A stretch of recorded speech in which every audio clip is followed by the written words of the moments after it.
we're going to dive into some great topics today about hunger, what makes you feel hungry, how do you curb that feeling, and what are some of the foods that you're eating that are triggering those hungers. So we're going to dive into that on today's topic at Behind the Layers podcast, where we uncover all layers of the health, beauty, and fitness industry, the good, the bad, and the ugly. We deep dive and find what is working for us, what is not working for us, and uncover the facts and the myths behind some of the things, the fads that are out there today for us. So we're going to dive right in. Today's topic is so good. I am so excited about this. A little scratchy. We went off on some roller coasters. Pardon me for my lack of clarity in my voice. I hope you can understand me as I go through today's topic because it's a good one. We are going to dive into the facts and the myths and the good and the bad on your hunger, your appetite. Where does it come from? Why do you feel hungry? Why do you not feel hungry at certain times? Why do you feel full? Or sometimes why do you feel hungry after you just ate? That's kind of a head scratcher on that one, right? But we're going to learn about it today. So welcome to Behind the Layers, you guys. Happy Tuesday. I hope everybody is having a wonderful Tuesday. It is spring break here in full tow. We had the kids out for spring break, and now we've got the college kids out for spring break this week. So it's a revolving door around here. I hope you guys are having a wonderful week thus far. Let's go over so I can see you guys. Here we go. What's up? Hi, Bo. Good to see you. Yeah, it's been good. The weather's been beautiful. It's been so perfect up here. It's been so beautiful out right now. So we've been so blessed. It was gonna be pretty bad, and where I am in North Carolina has been so gorgeous. So we've been out enjoying that a little too much fun because now I've lost my voice going down some scary roller coasters. But we've had a lot of fun on our kids' spring break. And, a little bit of rain doesn't scare us. Now, the lightning, tornadoes, that's a different story. But yeah, it's been a beautiful time. Thank you so much. Thanks for being here. My sister and mom are in town this week, and it's college spring break. So, college kids are out. My sister is in college and she's out. And we've been up here just having a great time. But I'm moving my schedule to this week, going live at 3:30 to 4:30. So I'm only going to do an hour this week from 3:30 to 4:30. And I hope you guys can stick with me as my schedule ebbs and flows through the seasons with my kids and their school breaks. So, hi, welcome. Yes, I know I'm not live on TikTok right now. It's too much to go to that one. Hi, welcome. Hi, good to see you guys. So, yes. So today's topic is a good one because I've had people ask me, why is it after I've eaten a meal, I don't feel full? I feel like I can keep eating. There's more, I'm like shoveling food down and it's like I have a bottomless pit. So we're going to talk about the things that control your appetite, why you're feeling hungry, what are some of the things that might be triggering that hunger, and really get down to the culprit. And there's one little special thing that is the culprit to feeling hungry. So let's talk about it. Let's dive in. All right, we're going to go, since I'm only having an hour, I'm going to breeze through this and I'll try to get to your comments in between. So, but first I want to start out with the main topic, which is, I'm going to share this screen. This is from a neurology site, and this is there's one specific thing that controls the hunger when you get hunger, right? And if you can find, or if you know about this one thing that controls when your body's feeling hungry, what can we do to suppress that one thing, right? So then we're not feeling hungry and allowing our bodies to eat off the fat that we already have. That's kind of the goal, right? We want to figure out what is that one thing that tells you, makes you feel like you're hungry. Is it accurate? Can it be faulty? And how do you control that part? So that's what we're going to be talking about today. So thank you for joining. Welcome. We're going to dive in and I'm going to give you a little description and break down what happens in your body when you are feeling hungry, when your body's saying, hey, it's time to eat. But you can look down at your body and say, hey, buddy, I got all this stored fat. Why don't you eat on some of that today and not make me feel like I'm hungry? Because what's supposed to happen in your body is when your body is full, right? Like you have enough stored fat, your body is supposed to be able to feel satisfied and not release that hunger hormone or not release that hunger trigger. So why is it that you can still have all this stored fat and still be having that feeling of hunger, or your body's sending that signal up still? Is it something that's faulty? Did you break it?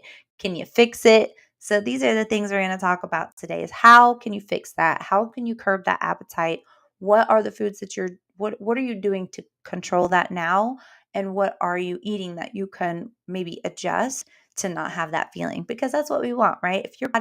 If you're carrying extra weight and you just see that you have plenty of stored fat on your body and you're wondering why your body's still giving you a signal that you're hungry when it's made to turn off when you have enough fat storage to pull from. So why is it that we're still feeling that feeling, right? So let's get into that. I'm going to share that screen right now so you guys can see it. Welcome, you guys. I'm so excited to see you guys here. Okay, so here we go. Let's get it. I might have to like shrink myself tremendously to be able to read this to you guys. So let's see if I can do that. Let's bring it. Woo! I just got super tiny. There we go. I know it's gonna be so little, you guys. Thanks for sticking with me. Okay, here we go. You cook if you're not too lazy. I already read this kind of part. Okay, you cook if you're not too lazy or in a rush. You finish eating, 7:30 a.m. The rumbling ceases. The pain is a distant memory. You're full. Your day can begin. So what just happened? Why was your stomach rumbling? Why did it hurt? Well, that's redundant. You were hungry. But who says? Did your stomach tell you that? Did your stomach tell you, or did your brain tell you? Similar to the chicken or the egg paradox, let's see if we can get one step closer to determining the origin of hunger. So let's start with the basics: hormones, which a lot of people don't understand this about your body, but it's a big deal when you start, especially when you start to age past 40, some people even 35, your hormones start getting all out of whack and they take big dips in testosterone and estrogen and just can throw things completely out of whack. And some might think, well, what's the big deal about that? But you're about to find out. So let's see, hormones. Hormones control pretty much everything in your body. Wild, right? How you grow, how excited you are, how sleepy you are, and yes, how hungry you are. The hormone that initiates hunger is called, now remember this is the important one, ghrelin. That's that's the word of the day. If anybody grew up with watching Pee-wee's Playhouse, that's the word of the day is ghrelin, okay, which stimulates appetite. So did you hear that part? The hormone that initiates hunger is called ghrelin, and that's what stimulates appetite is ghrelin, right? So this is produced in the stomach and it tells the brain that it's time to eat. So what about the rumbling? So people think, oh, I must be hungry because of the rumbling in my stomach, right? But that is not always the case. Let me go up here. Let's scroll it up. Okay, here we go. Oops, back here. So where was I? Okay, the GI tract is a system of smooth muscles, meaning you can't grow them consciously, that runs from the mouth to the anus. Where was I? Sorry, it's so tiny. That's right. Downward to contract. Where was I going? Your stomach rumbling. Okay, here we go. When you're hungry and feel and hear your stomach rumbling, what are you experiencing? What you are experiencing is the passing of gas fluids through the hollow tubes when they're empty. That explains the noise as well, doesn't it? So it's not, so the tubes are empty, or the GI tracts, they're empty, your stomach's empty. So that's what the rumbling sounds are for. You're feeling all those different things that are going on in your stomach. Back to hormones. Ghrelin initiate hunger. And when you eat, higher ghrelin levels tend to mean you're hungrier. They are the highest just before meal and this is 3 hours after meal. what makes ghrelin levels subside within. And the hormone produced by adipose tissue with fat. It's a part of the appetite. After eating your body, you have absorbed fat. Your body's made food to fat. And those ways your body is fat, right?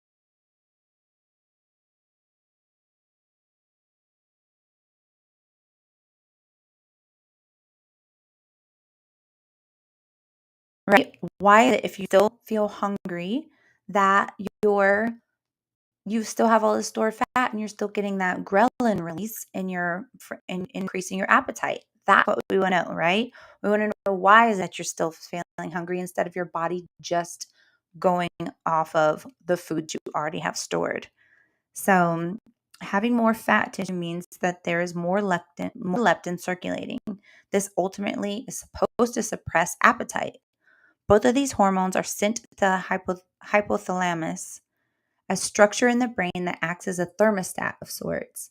It controls the body's temperature, hunger, parenting and attachment behaviors, thirst, fatigue, sleep, and several other bodily functions in this one little spot in your brain.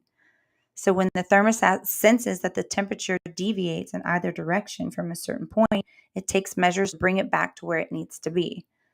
So ghrelin, right? This is the thing. This is the thing that your body releases and it sends the signal saying you're hungry. So what is ghrelin? All you need to know about this hormone, ghrelin is a crucial hunger hormone with a significant impact on your appetite, food intake, and feeling of satiety. So this is like how when you are the trigger that tells you you're full, like, oh, I can't eat anymore, I'm too full. That's also the ghrelin, right? This makes it a key factor in achieving and maintaining a healthy weight. So some people, they disregard that feeling of fullness, right? They feel, okay, I could eat the food so good. You're triggering those happy hormones. Now you're getting like a dopamine rush and you're at the serotonin level and you're feeling so good and nostalgic and you want more. That's what happens, right? You want more. So that's why we keep eating and then we keep stretching our stomachs by putting more food in there.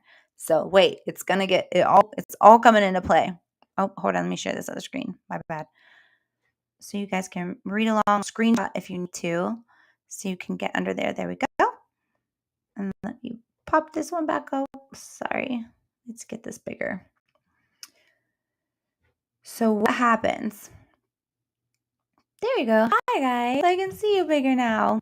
Okay, so the ghrelin. Ghrelin is like I think of in terms of ghrelin, I think of a gremlin, like a little gremlin in there being like, you're hungry, even though you're not really hungry, even though you look at your body and you can see why I feel hungry when my body has plenty of stored fat to go off of. And that's because we can mess with that receptor. If you have overeaten for too long, stretched your stomach out too many times, disregarded that signal, you've just disregarded it so many times that now you might have a little bit of an issue, but you can get back on track, right? So let's learn about it. Although weight loss can be tough, maintaining your weight after a diet is sometimes even harder. In fact, research shows that a large percentage of dieters regain all the weight they lost within just a year. I mean, honestly, within just a year. Here, I'll put this.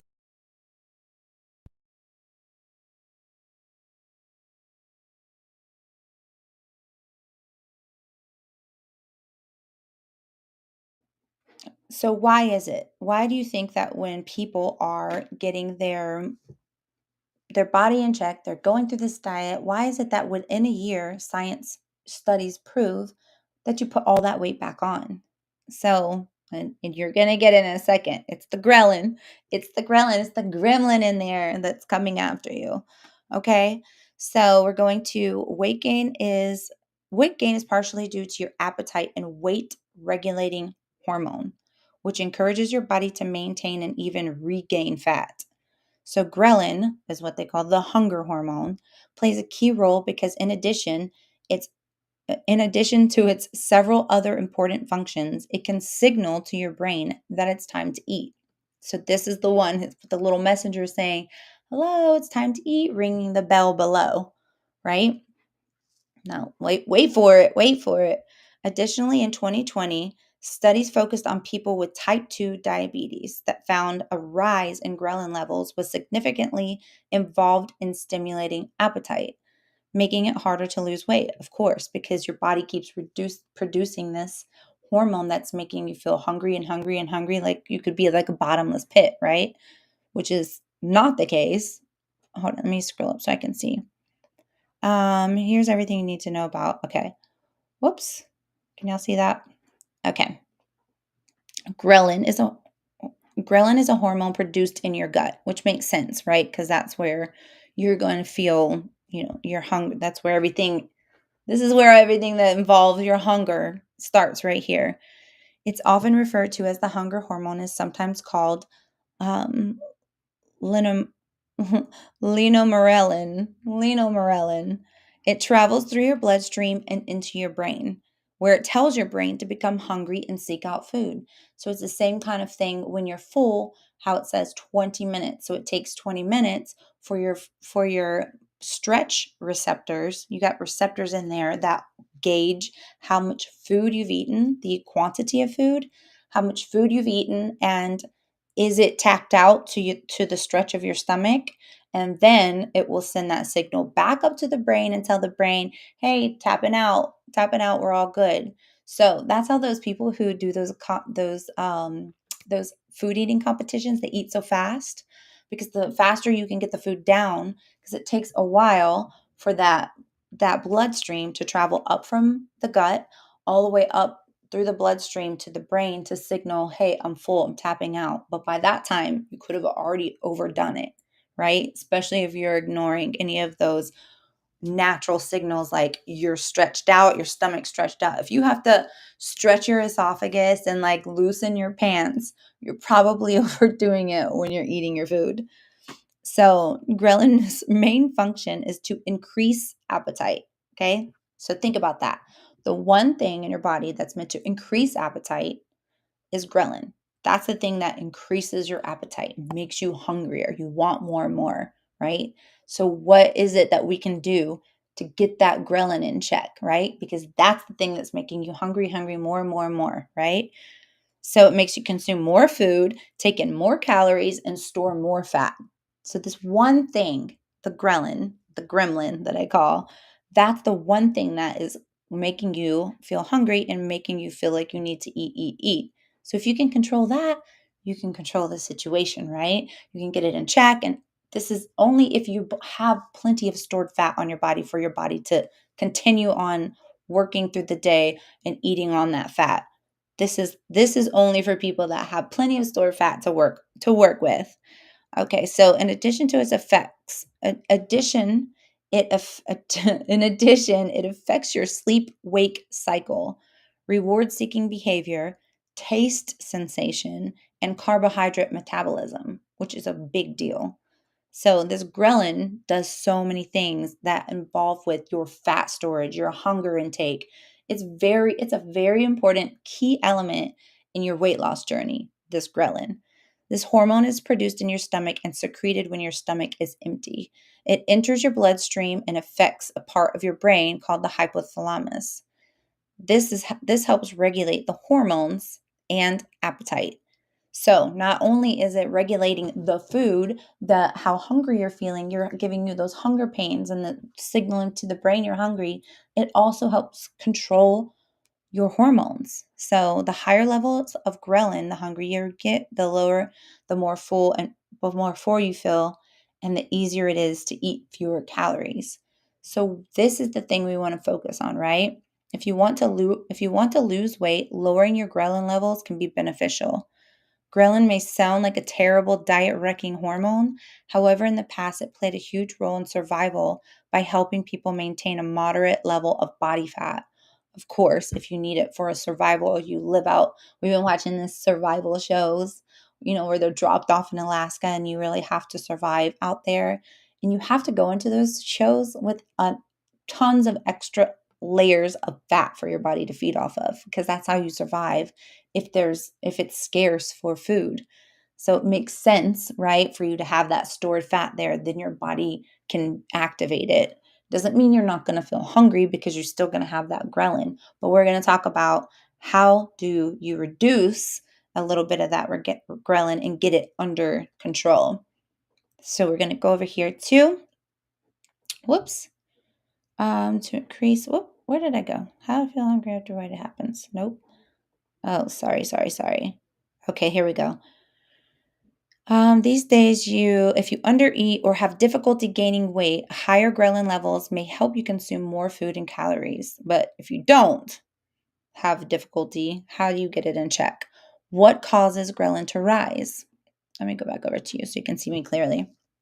Ghrelin levels typically rise before a meal when your stomach is empty, which would make sense, right? Saying, hey, the stomach's empty. I need to signal to your brain it's time to eat. So your body will come to, like ringing the dinner bell. Hey, we got to eat. It's time to eat food. So then they decrease shortly after when your stomach is full. While you might assume that people with obesity have higher levels of ghrelin, they may just have more sensitivity to its effects. In fact, some research suggests ghrelin levels are actually lower in people with obesity, which is interesting, right? Because you feel like if the stomach is empty, it's empty. And regardless to what you got stored in your fat tank, this is all about, is your stomach empty? Are your GI tracts cleared? That's when the ghrelin is released. So other research suggests that people with obesity may have an overly active ghrelin receptor, such as GHS-R, which leads to increased calorie intake. So that's like if you just disregarded the hunger thing, and you just kept eating and you didn't pay attention to the tap out that your body gave when I told you about those stretch receptors. When the stretch receptors that gauge how much space is in your stomach, this is how intricate the body is, you guys. It gauges how much space is in your stomach. And then when you fill that space up and now your stomach's full, it sends the signals back up that bloodstream to your brain to say, hey, I'm done, I'm full, you're good. But if you disregard that because the foods you're eating is making you feel hungrier, now you're putting off more receptors because it's like breaking down the system, right? Because now you're like, okay, I'm going to ignore you. It's like ignoring what's being you, pushing more down. And now your receptors down there are like, whoa, what's happening? Why are you sending so much more food down here? I thought so kind of like short circuits, right? And that's when you get into a space of damaging those receptors. But here's how you get it back. We're going to talk about that. Regardless of your weight, ghrelin levels increase and make you hungry when you start a diet to try to lose weight. Because it's like, wait a second, we're supposed to have food down here, and it's not thinking about the other job to the body is getting that stored fat and burning that as fuel. So your ghrelin is what's controlling that, even though it has nothing to do with the stored fat, you see? So the ghrelin's only job is the stomach empty? Are the GI tracts empty? Oh, they are? Okay. Well, now I can give that signal to the brain that we're hungry. It's not paying attention to the stored fat and all of the other ways that the body needs to burn that stored fat for fuel. Its only single job is is the stomach empty? Has everything been cleared out? It takes 3 to 4 hours to get everything broken down, delivered, like I say, like UPS packages and Amazon packages, delivering everywhere where they're supposed to go, all the nutrients, all the vitamins, all the waste, all the protein, all the things that we need, all the fiber, breaking it all down. It's a 3 to 4 hour process. But if we ignore that, we just keep sending it down, that's when you're going to have the issues. But the main point of this is just because your ghrelin is growling, just because your ghrelin is growling down there and saying, hey, I'm hungry, doesn't mean that you actually are, because your body has plenty of stored fat to go off of. So what do we do about that hunger hormone? How do we get it to neutralize or calm down? So here are some of the things that you can do. Let's see. Natural response to your body. Okay, let me see if it's in this. Here are some of the things. Let's see. Let's talk about it. Harder to lose weight, blah, blah, blah. How your levels change during diet. One small study shows based on blah. Let me just make sure this is it. Another small eat something, something, blah, blah, blah. Healthy weight. Here it goes. Okay, back over to you. How to lower ghrelin and reduce hunger, right? That's what we want to know.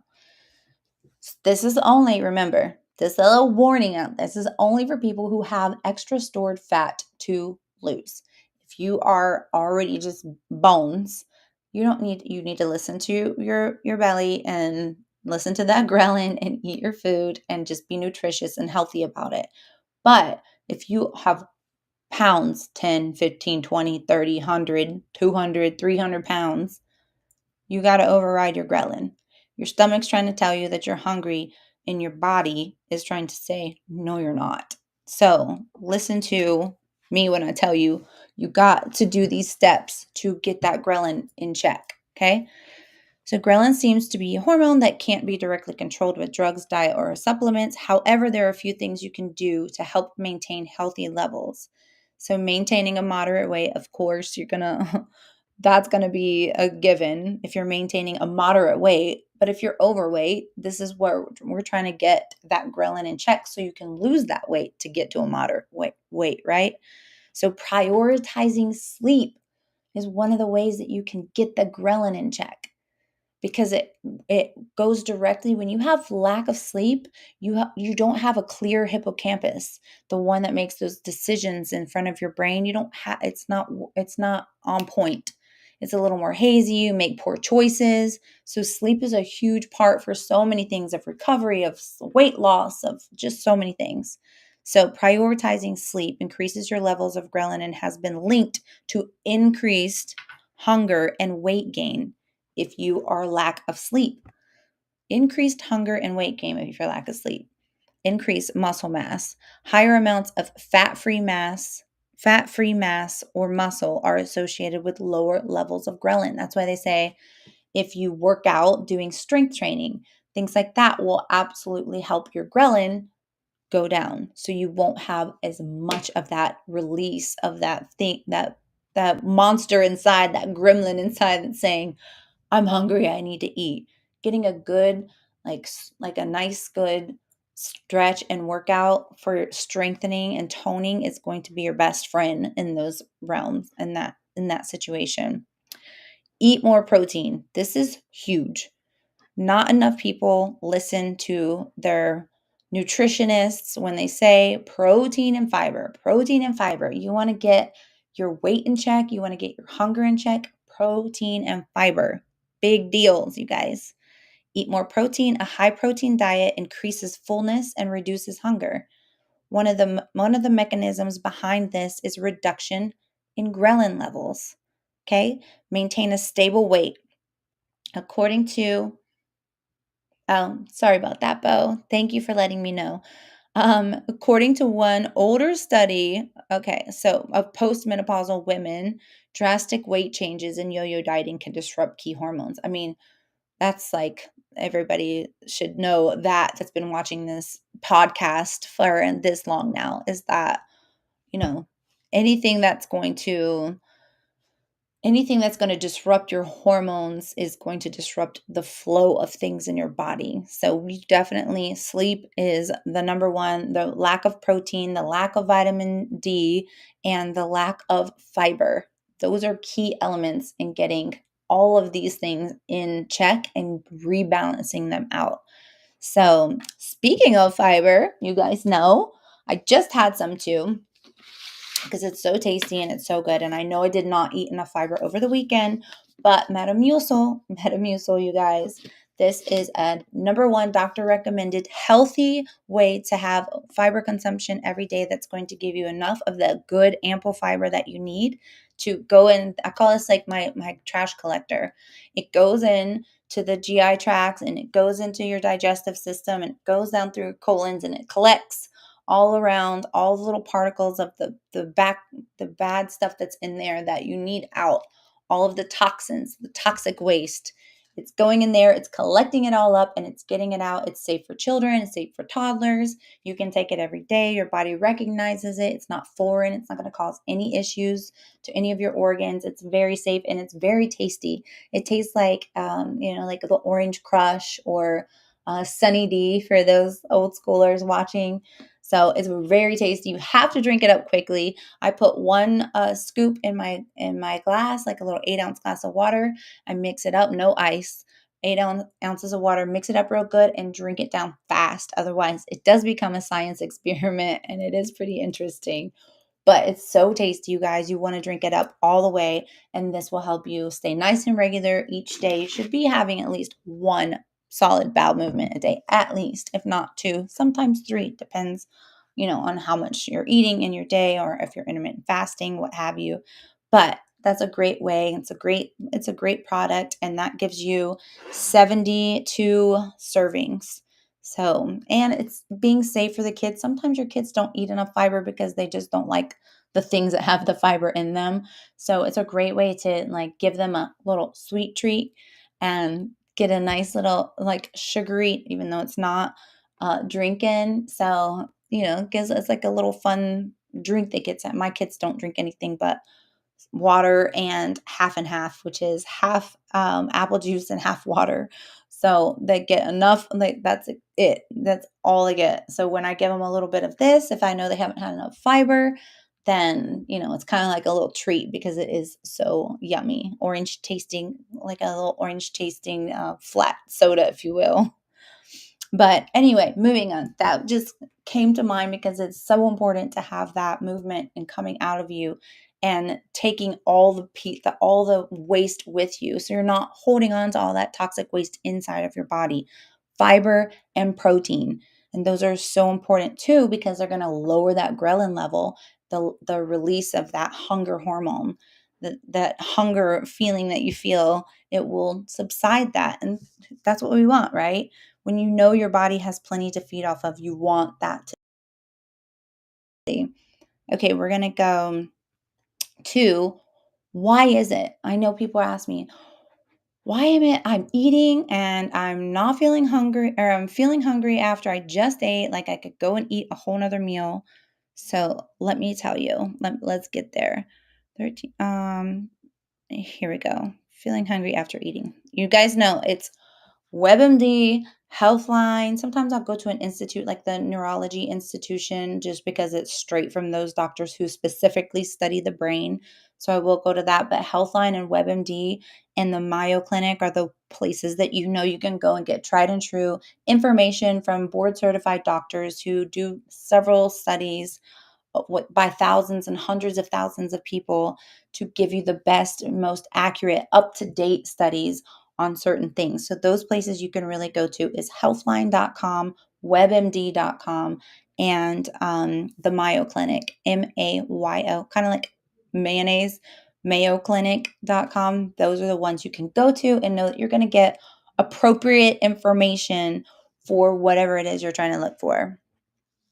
Okay, so feeling hungry after you eat and why. This is very frustrating. Any of you guys ever eat and you're like, oh my gosh, I'm still feeling hungry, even though you know you just had an ample amount of food. So often hunger results from an inadequate diet that lacks protein or fiber, just the things we were just talking about. But it could also be due to hormone issues like leptin resistance. So this was the thing I was talking about with your ghrelin. When your ghrelin releases and you're supposed to have your stretch receptors in your belly to signal to your brain that you're full, so then the leptin is released into your body. Okay, so it could be due to hormone issues like leptin resistance or your daily lifestyle. So what is leptin resistance? It's kind of important, right? We're going to go here. Let me just move this over so I don't have to go back and forth so much. Okay, hunger and appetite. Where are you? Hunger. Wait, why didn't it go over there? Hunger and appetite are innate. Why did that happen like that? Sorry, y'all. There we go. Can you see me now? Thanks. Hunger is your body's way of letting you know it needs more food. However, many people feel hungry even after eating. Many factors include your diet, hormones, or lifestyle, and can explain this phenomenon. There are several reasons why some people feel hungry after a meal. Several doesn't feel like that should be appropriate. Why is this one not the one? I'm sorry. Where am I reading this one at? To decrease hunger, there are various scientific methods to help, which have compiled into a list. Okay, my bad. I'm coming here. I'm sorry, you guys. I hit the wrong thing. Feeling hungry after. Yeah, there we go. Okay. All right. Sorry, you guys. There are several reasons why many people might feel hungry after a meal. Perfect. Where is that one? Okay, my bad. I got it now. I found it. I found it. I'm sorry. I'm sorry. Meal compositions. Okay, for starters, it could be due to the nutritional composition of your meal. Meals that contain a greater proportion of protein tend to induce feelings of fullness than meals with greater proportions of carbs or fat, which makes sense, right? I mean, the protein is more healthy for you. It's going to help feed your muscles. It's going to help you in more ways. It's going to help you burn more fat while ingesting that protein. And even what we said about the fiber, right? So, numerous studies have shown that higher protein meals are better at stimulating the release of fullness hormones such as GLP, which is the GLP-1. That's what they say. Those shots that are being taken, the insulin shots, are supposed to like give that receptor off and saying that you're full when you're not. That's kind of what those shots do, is saying that you're full even though you're not. However, that really affects the receptor's natural ability to start corresponding. And when something is already being taken over by something else, like you're putting in a foreign object or a foreign element into your body that's taking over the job, your body will stop doing it naturally. So now you're 100% reliant on this other thing to do that job. So when you take it out, you have to give your body time. Like if you stop doing that weight loss shot, you have to give your body time now again to start to letting that start working on its own again, which takes time. Everything takes time. It could be like 4 to 6 weeks before that will start appropriating again for your body to say, oh, you're not getting that shot on from the outside, that other thing that was doing my job. Okay, well, now I'll start doing that job again. So it will happen. You just have to be patient with it. And hopefully you can stay on track in the meantime. So meals that contain a greater proportion of protein tend to induce greater feelings of fullness than the meals greater in protein, even when their calorie counts are similar. Numerous studies have shown that the higher protein meals are better at stimulating the release of fullness hormone, okay, GLP-1. So that's the one we were just talking about, the GLP-1. I guess it's for, okay. Meals in greater proportion, numerous studies. Also, if your diet lacks fiber, you may find yourself feeling hungry more often if it lacks fiber. So this is very important. So fiber is a type of carb that takes longer to digest, which means, remember that whole receptor thing, that ghrelin? So remember, when your belly, your stomach, and your GI tracts have to be totally empty for that ghrelin to give a signal again. So think about, it takes 3 to 4 hours for that to happen, right? But if you're eating meals high in protein and high in fiber, it takes your body longer to break. Are you following me? Takes your body longer to break those things down. So now you've extended that time before that ghrelin is going to come in and say, hey, I'm hungry again, right? So the more high proteins and high fiber meals you eat, the longer it'll take for you to have that grumbling in your tummy and that release of that ghrelin that goes to your brain and says, hey, you're hungry. So think about that. If you want to stretch that time out, you would eat more proteins and more fibers to stretch that out, to get that ghrelin under control and not have you constantly feeling hungry all the time. So foods that are high in protein include meats such as chicken breast, lean beef, turkey, shrimp. Meanwhile, foods that are high in fiber includes fruit, vegetables, nuts, seeds, beans, and grains. I don't know why they didn't include fish in there, but fish is very high in protein.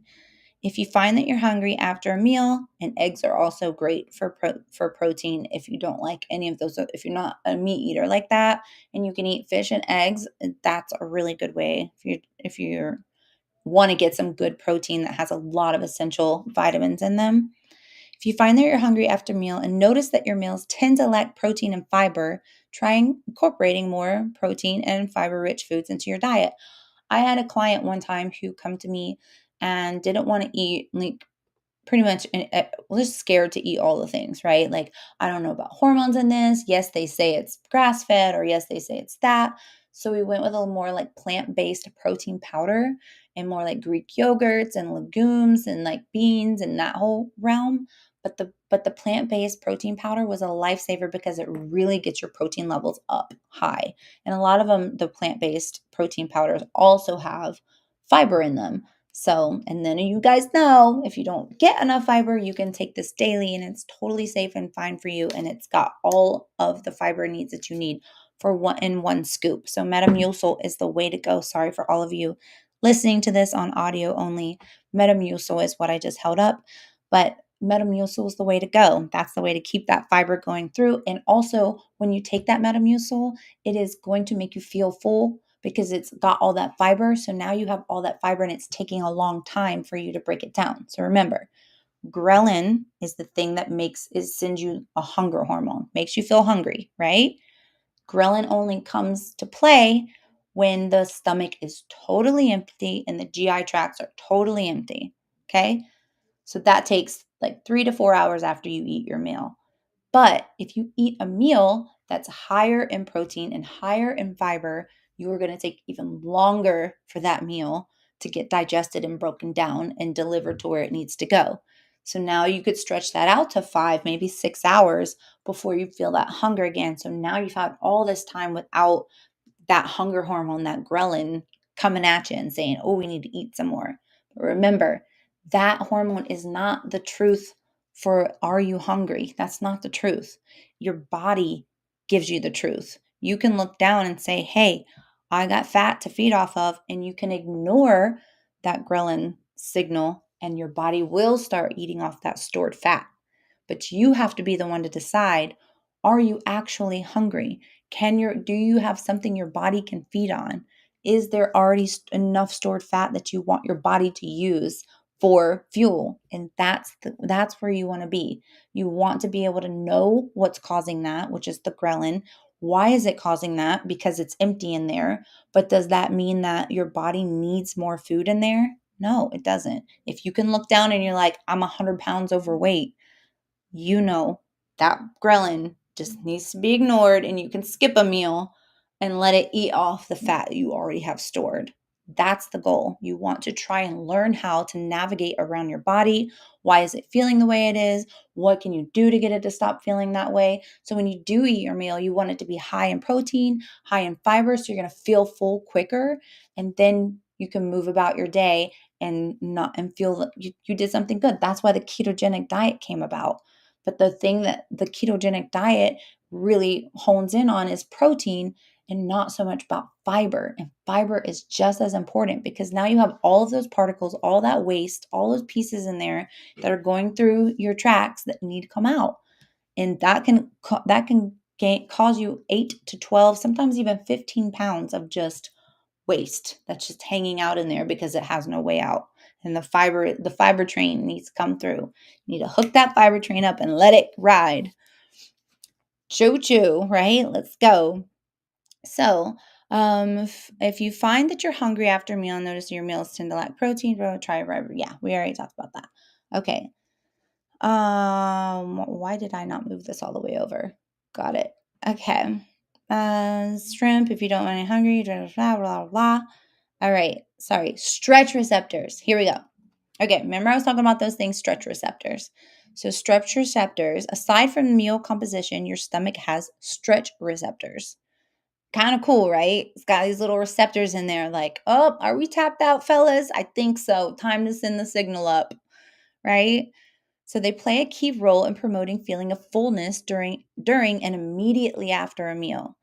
So the stretch receptors detect how much your stomach expands during a meal and sends signals directly to your brain to induce feelings of fullness and reduce your appetite. Okay, so if you're feeling full in there, that's what that fiber does. That's what Metamucil will do. If you're eating enough fiber-rich foods, you're gonna feel full. Like some doctors and dietitians, like I know for my clients too, say, look, eat something rich in fiber like an apple. That's what people can have in that apple, and then they'll feel they're satisfied because there's so much fiber in that apple that it takes longer, and you already get that feeling of fullness, and it takes longer to digest. Same thing when you drink that Metamucil. It's what happens. If you mix the Metamucil, here's a little science project for you. If you mix the Metamucil in the 8-ounce glass of water, the 1 scoop, and mix it up and then let it sit, you're going to see what it does inside of your body. Once it goes down, it's broken down, has enough time to get in there, and then it starts like swelling up and collecting. That's why you're feeling full, because now your body has to break this down and distribute it, and it's going to go through the tract nice and slow, but pull all the things, all the yuck out on the way down, like the garbage truck, like the garbage man, picking up all the waste, and now I'm taking it to the dump. Literally. Literally and figuratively. So these stretch receptors don't rely on the nutrition composition of the food. Instead, they rely on the total volume of the meal. Like, how much food are you throwing down that tank? Okay. However, feeling of fullness brought on by the stretch receptors don't last long. So while they may help you eat less during a meal and shortly after, they don't promote long-term feelings of fullness. So it's not going to be like you ate it once and then you're not going to feel hungry for the rest of the day. If you don't find yourself feeling full during or immediately after a meal, try incorporating more foods that are high in volume but low in calories. These foods, such as most fresh vegetables, fruits, air popped popcorn, shrimp, chicken breast. Funny they threw popcorn in there. I would not. I would not throw popcorn in there. Turkey tend to have greater air or water content. Also, drinking water before I don't. Let's just take the popcorn out of there, okay? Also, that's just like an unnecessary carb that you do not need. Drinking water before or with meals adds volume to the meal and may further promote fullness. Okay. So remember, for your brain to get the signal that you're full, those receptors are the ones to say you're full. So if those receptors are broken inside, or not broken, but you've damaged them in some way because you're avoiding those receptors and they've already told your brain that you're full and you're still eating, then you get a faulty receptor. And that's when you fall into the biggest trouble, because now you don't have that person down there signaling. You don't have your receptors working to give the information up to your brain to say you're full. So imagine how that would be if you're never told that you're full, right? I mean, you could just endlessly eat yourself to death, literally, like quite literally. So many of the so drinking water is what they said. If you're drinking water while you're eating and you're having that fullness in there of weight. So now if you got your proteins, you got your fiber, and you got your water in there, now you're talking. Now your body's going to say, okay, I'm full and we're good to go. You didn't throw any unnecessary refined sugars or any of that junk that makes you hungrier. Like if you eat it, you're hungrier. And a lot of times you think that you're hungry, but actually it's that you're thirsty. The signals are quite the same. They feel quite the same. So you might think that you're hungry, oh, I need something to eat, but actually you're dehydrated and you really need to drink some water. So if you're still hungry and you're still feeling that after you drink a glass of water, that's what I tell my clients. If you're feeling hungry, here's what you have to do first and foremost is learn what the signals are. Learn truly what they are. Like, does your dehydration signal feel the same as your hunger signal?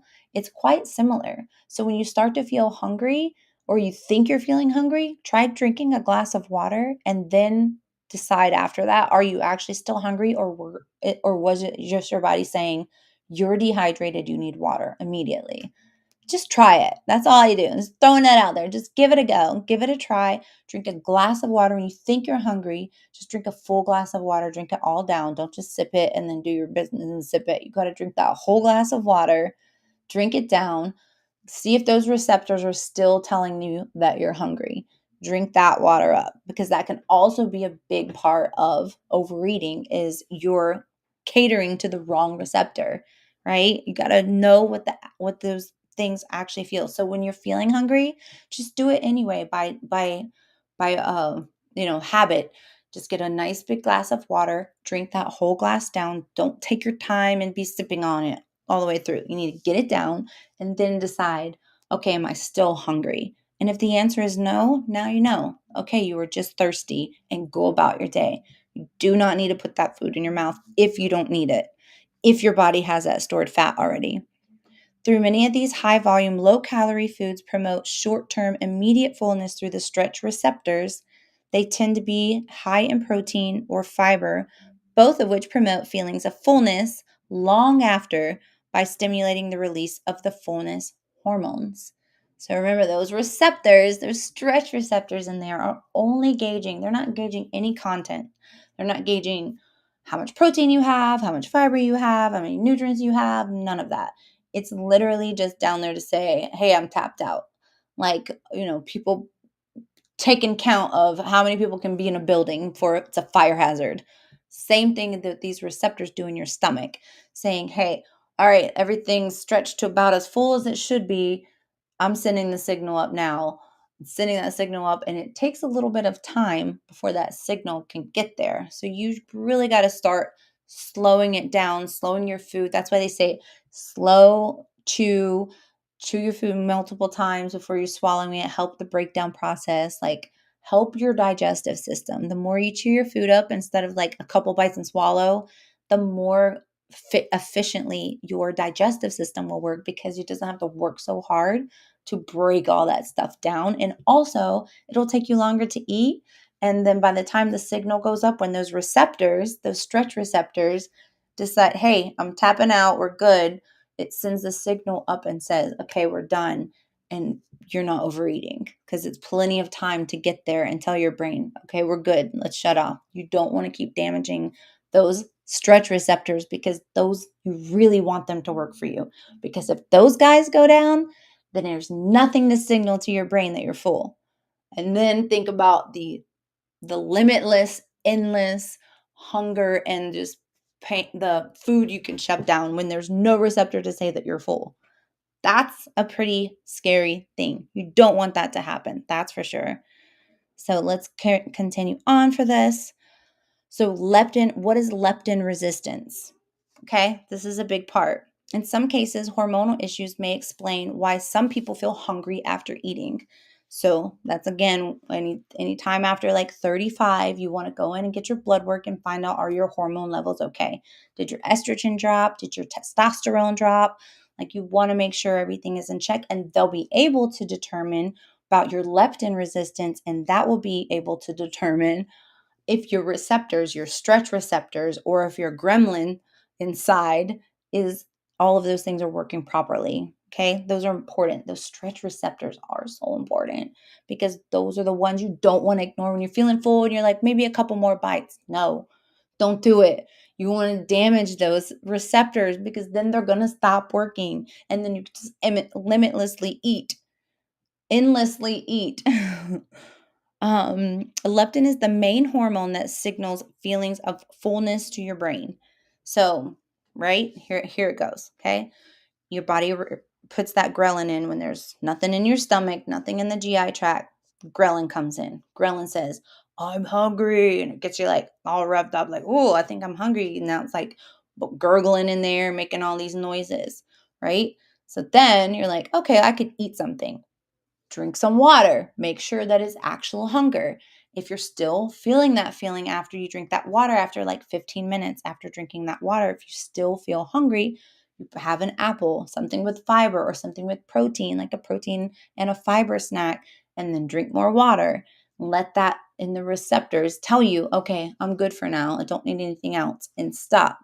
Because what happens there is Those stretch receptors say, okay, you're full. Your stomach's stretched out to here. We're tapped out. I'm going to release the leptin. The leptin's going to go up and it's going to tell your brain you're full. Like stop. It's the tap out button. It's the leptin. That's your messenger. Your leptin is your messenger that's going up to tell the brain, whoa, okay, time to stop.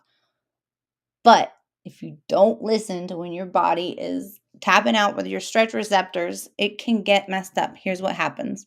Leptin's the main hormone that signals fullness, the feeling of fullness to your brain. It's made of fat cells.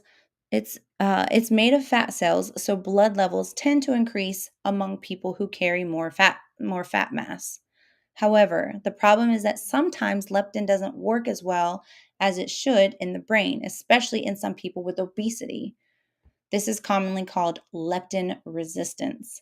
Why?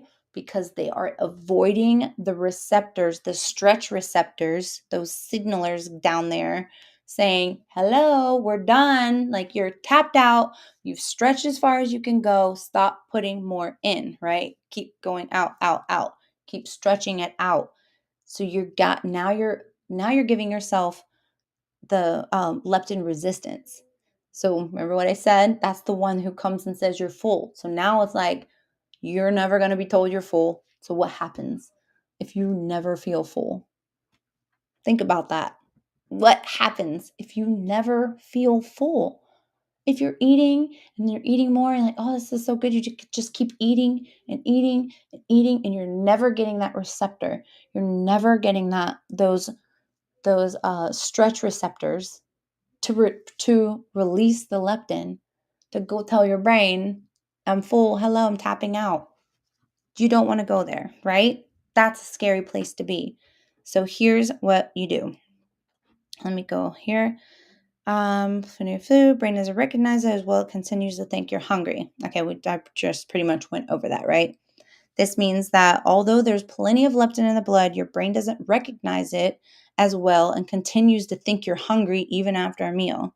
Though leptin resistance is a complex issue, research suggests that regular physical activity reduces sugar intake, increasing fiber intake, and getting adequate sleep may help reduce leptin resistance and get it back into check, right?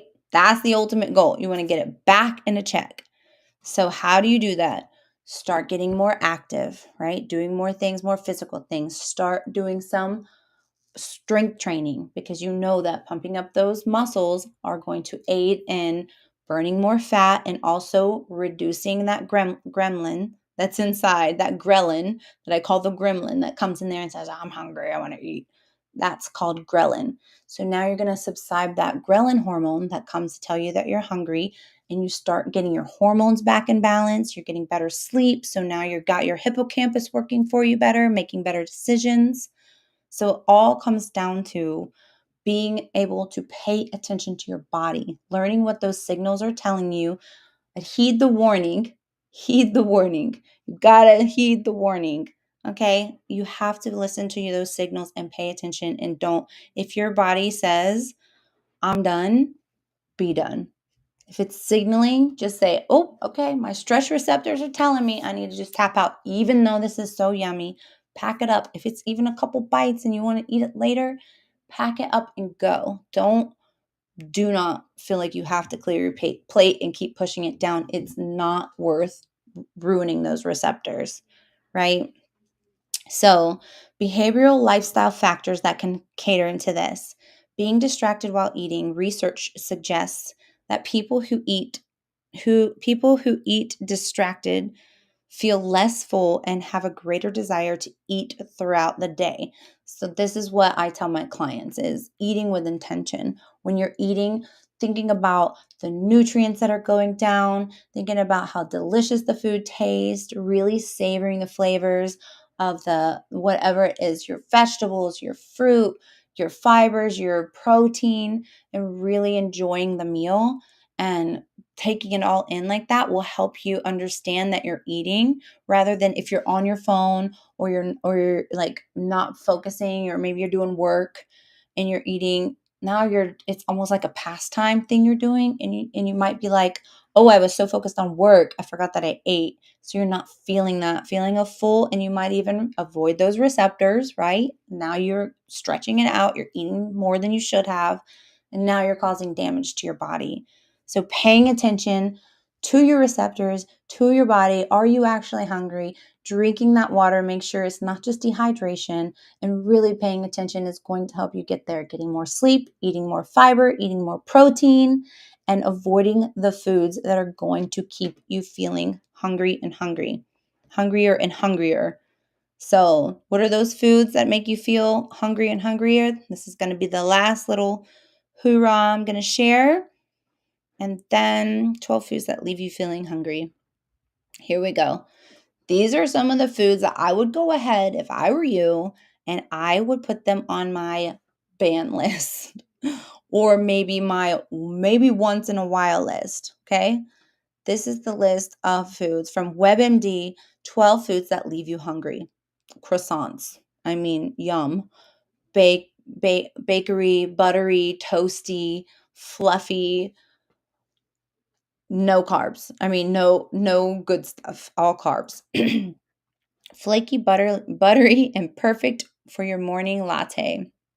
But they score really low on the satiety index, a measure of how well a food satisfies your hunger. There's not much in them that's great for you. They're loaded with fat and white flour. This gives you more calories without leaving you satisfied. If you want a breakfast that'll last you to lunch, a poached egg on whole grain toast should do the trick. Avocado, if you add avocado on that, that's why avocado toast has become so popular, because the avocado is a very high in good fats, rich fats, and it'll keep your cholesterol down. And the avocado on the toast with the egg. So now you're getting the protein, the fiber from the whole grain toast, and you got all the elements that are going to keep you full and feeling full and healthy. Okay, moving along. You've got low fat yogurt. Now these are on your naughty list. Remember, this is the naughty list. You got croissants. There's 12 items on your naughty list. Croissants, low-fat yogurt. Okay. The more you chew a food, the more it satisfies. By that measure, yogurt doesn't rate well. And low-fat version often has sweeteners, which is very true, that can spike your blood sugar, which you don't want. That's your insulin. Spike your blood sugar without the dairy fat that can help you feel full. So now you're getting an insulin spike, right? Without the good dairy fat that you need to feel full. So, and you're not even getting that much of any calcium or proteins or fibers or anything in that type. That's why I do go with the Greek yogurt. If anything, not those low fat yogurts. Try plain full fat yogurt with granola, fresh berries, and nut seeds. More fiber, more chewing, more satisfaction. Okay, going on. Muffins, you guys, it's like eating cake. You might as well eat cake or cupcakes or anything like that. It's muffins. Ever wonder why the difference between having a muffin or a piece of cake for breakfast? In terms of nutrition, there isn't much. They're both full of refined white flour, sugar, and fat. A perfect way to pack in the calories without satisfying your hunger, and then maybe you're going to be hungry another hour later because you haven't fulfilled anything that your receptors, right? Those receptors, those stretch receptors that are in there saying, hey, I'm in here. There's nothing really of substance in here. I'm not full, but I'm feeling, you start to feel some type of way. Some people get acid reflux. Some people get all kinds of digestive situations going on, heartburn. A lot of these things can cause that because of the artificial sweeteners that are inside. So calling it a muffin doesn't make it better morning choice. It's saying like calling it a muffin or calling it cake. So why this? It can spike and then crash. So it spikes your blood sugar, your insulin goes up, makes you hungry again, and then you crash. So choose basmati rice is really good for you, or brown rice if you're going to have it, or quinoa, something like that. That's more of a whole grain and not a bleached carb. They aren't as likely to cause the roller coaster reaction, and don't overcook it. Yeah, don't overcook it to where it's mush. You need the grains in it, like the brown rice and the quinoa. Basmati rice is actually very good. Basmati is how you say it. How you spell it, sorry. Okay, moving on. So now we're at Number 5, egg whites. Okay? People have gone up and down and round again on egg whites. Are egg whites? Is it better for egg whites? Is it better for you to put the yolk in? Should you have the whole egg? Should you just have the one thing? It's exhausting to keep up with those studies. But what I'm here to tell you is this is on your naughty list. On your naughty list. If you leave out the orange yellow goodness in the middle of the egg to lose calories, it won't leave you feeling satisfied. That's because the yolk is nature's complete protein. So you won't even get the complete protein benefits without marrying the whites with the yolk with the middle part. You have to have the whole egg, thanks to amino acids, which your body uses to build cells. And recent research shows that the amount of saturated fat and cholesterol in a whole egg isn't likely to be bad for you. So, I mean, you have to eat a ton of eggs a day and every day. Like, excuse me, so many studies over and over again on this subject. So, these right here, Lord have mercy. Right here, these cereals with artificial sweeteners. Don't even buy this stuff in my house anymore. Magic Spoon has these very organic cereals. They're expensive, but they're packed with nutrients, fiber, essential vitamins, proteins, and none of the artificial stuff. No artificial dyes, no artificial flavors, no artificial anything. It is so good for you. It's called Magic Spoon. And they're actually pretty tasty. They're more expensive for sure, and you want to buy them when, like, you can go on their website and they have like factory deals all the time. That would be the only way to buy, in my opinion, because they're so expensive. But it's way better than giving your children some type of long-term illness in the future because they've been trying to digest this right here. The lurk in some cereals, especially the ones labeled reduced sugar, artificially sweetened foods can affect your blood sugar and actually make you hungrier and cause diabetes because it keeps your insulin levels spiked up high. And then you get an insulin resistance. So, this may be because when you get the sweet taste without the calories, your body is still looking for those calories because it's looking to be full. It needs that feeling of fullness. So, you're not getting that with the artificial stuff. Your body is not, it can't be tricked like that. Fruit juice, another thing. This is the naughty list, remember? Number 7, it doesn't have any of the fiber of the fruit it came from. Not wild. It doesn't have any of the fiber in the fruit that it came from, which is a big reason apples and grapes make you feel full and slow the flow of sugar into your bloodstream. So without fiber, your blood sugar can quickly spike without the fiber, right? Because you don't have any fiber to slow its roll. So without the fiber, your blood sugar can quickly spike and then crash and make you hungry again. So that's what this is like. Send you up, you think you're good, and then it's just like that sugar high, and you come crashing down and you're so hungry after it, and you just ate something. So this is the naughty list still. Okay, white bread. I mean, who didn't grow up on some white bread? It doesn't have the fiber or nutrients of whole grains that make you feel full. There's an easy solution here. Eat whole grain bread instead. You have a lot of kinds to choose from these days, and you do. Whole wheat, pumpernickel, rye, even multigrain. Try a few and see what works for you. It's true. Don't eat that white bleach crap. It is just not good. French fries. I know this is a tough one, you guys. It's a shame, really. Bake or boil your potatoes, and they'll satisfy your hunger better than most foods on the planet. But fry them up in oil and cover them in salt, and they lose most of their power. And they typically have more fat and salt than plain potatoes, too. So, what I do with my potatoes, I love French fries, but you can put them in an air fryer, season them up. I spray them down with olive oil, and then I season them up with sea salt and pepper, and sometimes I'll put a little Cajun on there just to like spice it up, maybe some paprika, maybe some cayenne, and get a little spicy going, and pop them in the air on the air fryer basket in my oven and air fry it. And then you don't get all the extra bad with it. Then you're just keeping it the potato with some seasoning on it, which is really good. So that would be my suggestion, to not lose that in full. If you want a little salty treat. Alcohol. Hold on, I scrolled up too far. Okay, alcohol. You have a couple of drinks with friends at the local watering hole, and suddenly it doesn't seem important to stick to your dinner plan of steamed fish and broccoli, right? Bring the burger and extra cheese, and don't forget the fries. It lowers your inhibitions to make good decisions. It's not just you. Studies show that when you drink alcohol, you're likely to eat more calories. It's just a way of life. It's just the facts of life, right? Donuts, you guys, donuts. My goodness.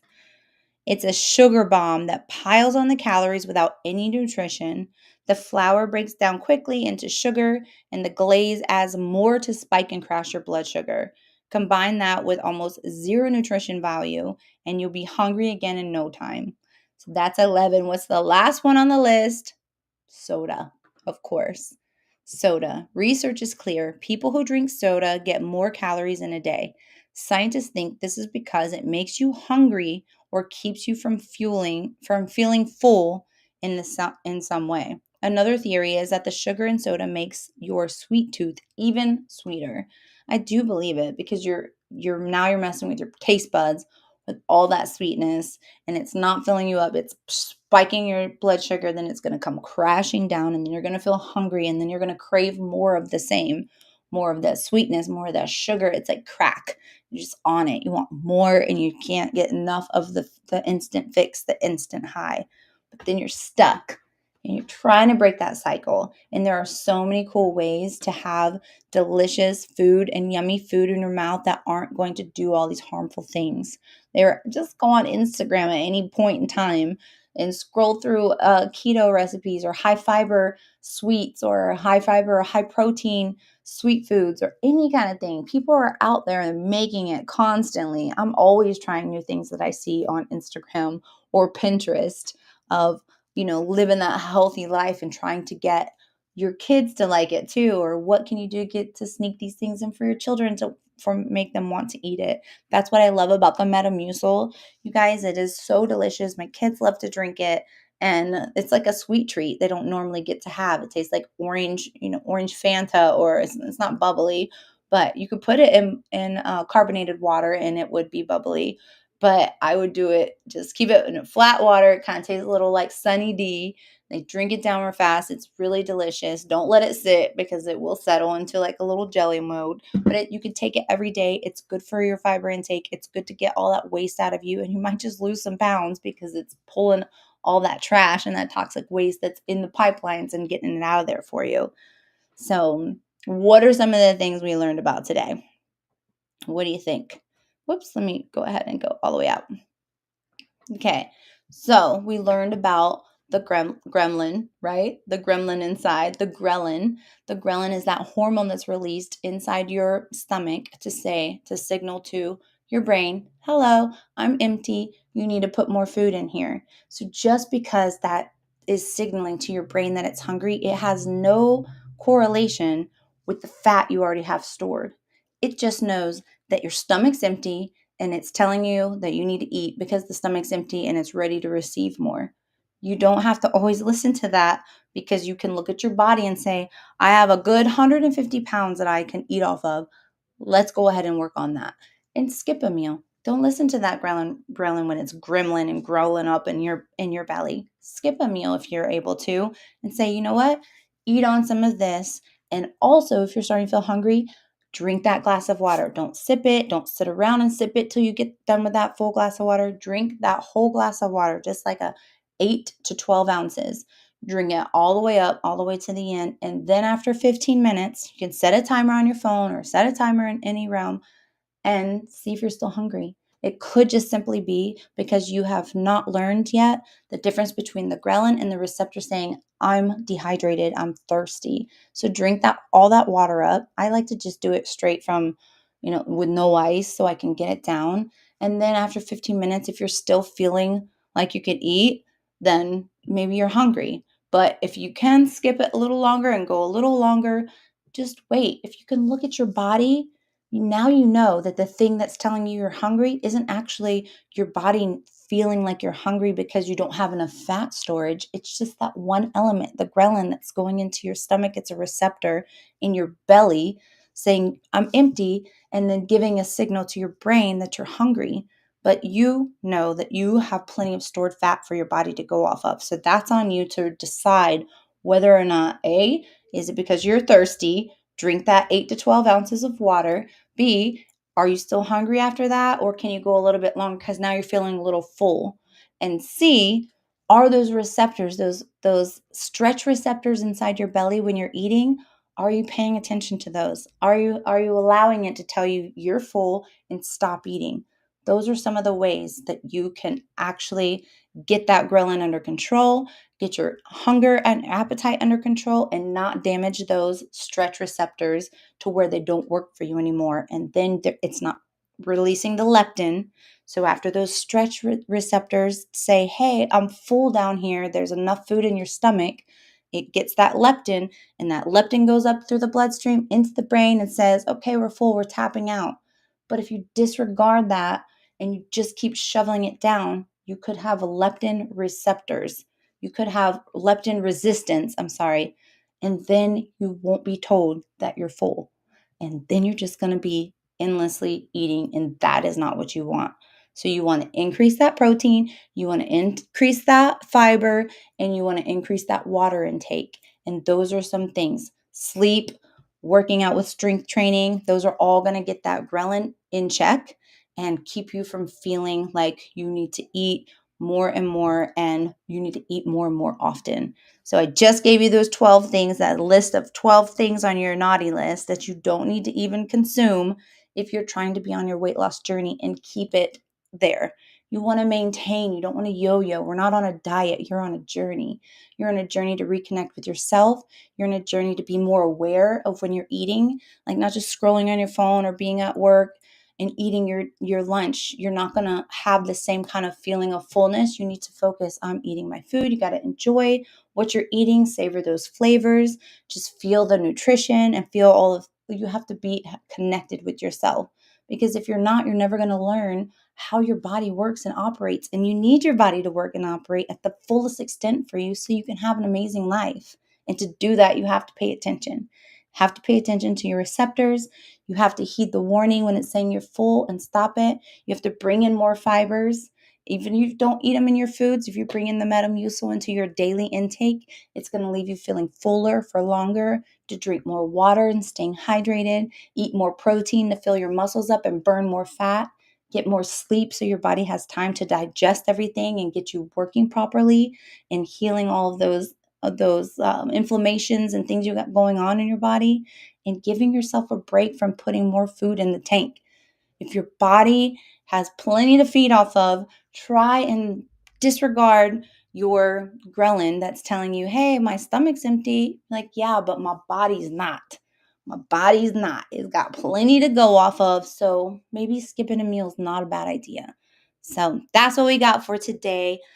I'm sorry this week is going to be a lot shorter. We're going to do an hour to an hour and a half, and it's going to start around 3:30 each day. So I really do appreciate you guys sticking with me and being here. We're going to have all new topics coming up.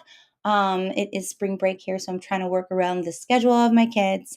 And I hope you guys always find something that's educational and will help you along your journey to living your best life from the inside out, right here on Behind the Layers, where we uncover the facts, the truths, the myths, the good, the bad, and the ugly from the health, fitness, and beauty industry. And I'm Kara Christensen. I'm your host, and I really do appreciate you guys for being here.